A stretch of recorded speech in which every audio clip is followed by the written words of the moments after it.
Well, a couple of things there. One, this hearing might go into tomorrow as well. And two, Carlos Rodriguez, who's Harris's trial attorney, served as co-counsel. He's up next. So we're going to hear from him next in this Zoom hearing. Maybe he will address some more of these different issues. But I want to take apart what Julie just said, because Joseph, put away all the sexual stuff, okay?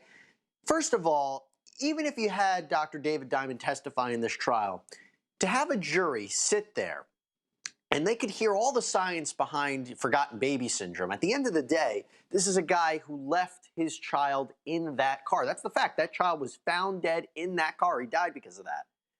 And the question is, intent or any evidence. There was evidence to support that he went back to the car after his lunch break and, changed the light bulb or worked with the light bulb. And at that point, it was questioning if he could have seen his son in the back seat. I think even if you put all of this evidence in this trial, even if Dr. Diamond testified and there were no notes issues, I still feel the jury would have came back with the same verdict. What do you think, Joseph?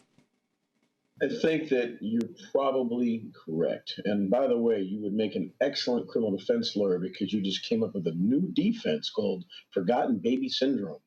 So maybe you'll get credit for that later. However, well, I didn't come up with it. It's what we heard yesterday from Dr. David Diamond. I got to tell you, I never heard of it before. I wasn't that familiar with it, but apparently it does happen a lot.